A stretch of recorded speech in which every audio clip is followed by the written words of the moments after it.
people close to President Kufuor engaged with us about a matter that the Honorable Kennedy Agyepong had talked about on television. President Kufuor's people gave us a clarification of something Kennedy Agyepong actually said. We'd like to show you what he said, and we'll tell you the clarification that they gave us because they have given us permission tonight to share the story with you. This is what Kennedy Agyepong said. So what was your relationship with President Kufuor in the second term and all that? No, very good. Okay. What's your relationship with him today? Today is, because something happened, a young guy lied to him, and I think President did not give me a chance even to explain. What did he lie to him about? Well,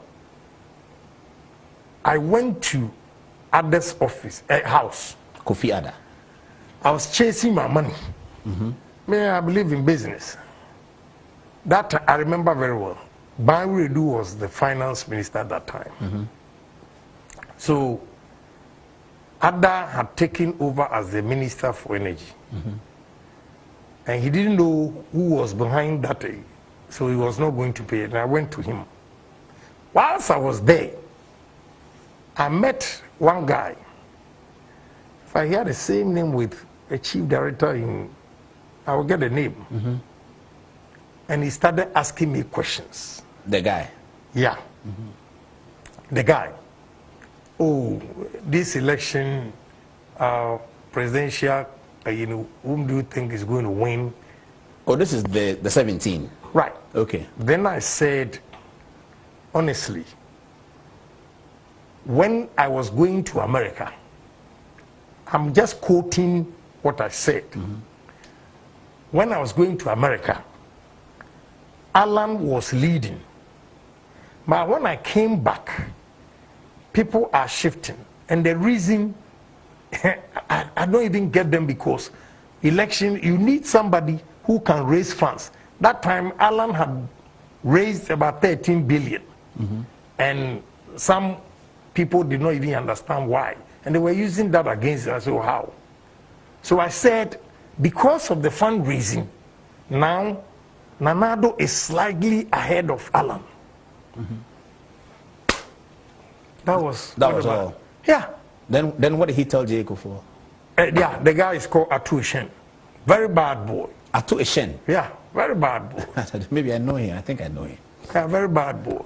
Okay, so he then said what? I hear later on, I heard he went to.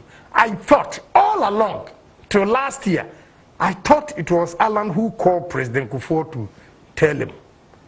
Not knowing it was Dr. Anani. Called President Kufuor to tell him that what? Yeah, that I don't support Alan. A whole lot of things went on. And the way the man loved me to death, he sacked me from his house without giving me any chance. You went to his house to talk to him? I had gone there, yes, because they hinted me. Chemabute hinted me that there's a problem, you should go. Yeah, there's a problem, so go to your father. No, the man loves me to death. When I entered the house, straight to his kitchen, I go and prepare my own tea. Then I'll go to the smoke. Just say, no, that boy, he's evil. So that day, what did President Kufuor do? He said, leave my house? Yeah, he didn't give me chance. He didn't know. I think now he's realized I never did anything of that sort. I never campaigned against Alan until he sacked me from his house. How did he sack you from his house? He said, you, and it's true. Whatever he said about me and his relationship is true. So he was hurt. He was hurt. But he didn't give me chance even to explain, because I was innocent about the whole thing. He said, you, small boy, anybody who asks me to give the position, I do it. But you, one thing you can't do it for me, and you are opposing me. I said, oh, President, what? Then he said, I didn't know anything. I don't know what that boy, Atu Eshen, went and told Dr. Anani. And I don't know today what Dr. Anani told President that destroyed the relationship. Yeah. I have never done anything like that. So I came out to say, well, if he doesn't want to give me a chance, then hey, I'll support Nana Kufuor. So I timed them. I was quiet. The last minute when they were in the buses coming, then I hit them. Bah! Everybody should vote for Kufuor. You hit them with a gun? No, I mean, I came out on Adom FM and I told them they should vote for Kufuor. And you were quite popular. Even that time. Yeah, even that time you were. Yeah, I told them. So that's how come you were standing behind Akufo-Addo when he was giving Yes. the victory speech. Yeah. Okay, so that was the story, the narration that the Honorable Kennedy Agyepong gave to me on Tuesday. People close to J. Kufuor have engaged with us, and they confirm that, and they have given their permission for me to say this. I've also discussed this matter with Honorable Kennedy Agyepong.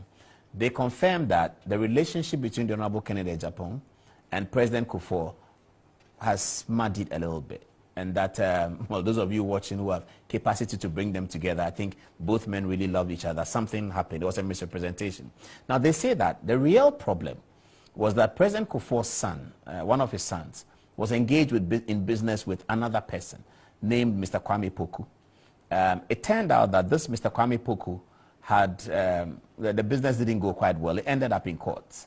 So President Kufuor's son took legal action against Mr. Kwame Poku. The courts agreed with President Kufuor's son. And so it turned out that bailiffs had to go to Mr. Kwame Poku's house in Tema to go and sort of take his property to pay for the debt. Honorable Kennedy Agyepong was doing his normal work when he was hinted by journalists from Adom FM that President Kufuor's son had sent bailiffs to take somebody's property. So he was worried that President Kufuor's name is going to be dragged in the mud.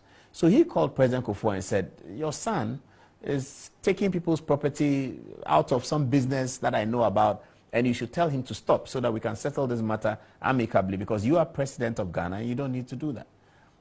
It would appear that President Kufuor believed that his son was actually in Tema doing something wrong. So he looked for his son, and his son was right in the house.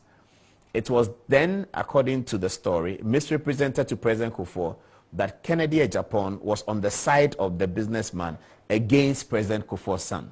But the truth story is that Kennedy Agyepong was always on Mr. Kufuor's son's side, but he was worried that the media were going to pick up this information about President Kufuor's son. And in 2007, it was going to destroy the president's name. Communication did not work. Kennedy Agyepong was not able to tell President Kufuor that this is what I stood for. I didn't want your name to be destroyed, so I was telling you to tell your son to hold on, that even me, Kennedy Agyepong, I can settle this matter. And he proceeded to settle it. He even paid some money to the parties that needed to be paid. But it looks like President Kufuor's view of the matter, the narration that was given to him, was that Kennedy Agyepong was against his son in this business. So that's what brought the confusion. So they are telling us that the confusion was not so much about politics, but it was about business, and the president was disappointed that Kennedy Agyepong was like his son, a man he knew well, a man he gave access to, when he heard Kennedy Agyepong talking about those things. So they wanted this clarification sought, that in his political lifetime, President Kufuor has led the MPP to 2 successful elections. He has supported the MPP's presidential candidate as elected, Nana Addo Dankwa Akufo-Addo, in 2008. He did not necessarily have a preference for any of the 17, and that he was waiting so that whoever wins the contest, he will support him. And in 2016, we all saw President Kufuor on the platform campaigning ferociously for President Akufo-Addo. During the election petition court case, we saw President Kufuor campaigning for President Akufo-Addo to win the court case. And of course, in 2016, we saw it. And on Inauguration Day, in January 7, 2017, if you look at the Independence Square, only few people were happier than President Kufuor to see Nana Akufo-Addo become president of Ghana. So there's no problem with that. But the problem is a family problem. I spoke to Kennedy Agyepong this morning about that. He remembers this issue, and it actually really also hurt him, because he said that he actually paid money so that the matter will be saved. But the president didn't give him the opportunity to explain to him that he was not against his son, but that he wanted peace to prevail and that the president's name should be sustained. So this is the clarification.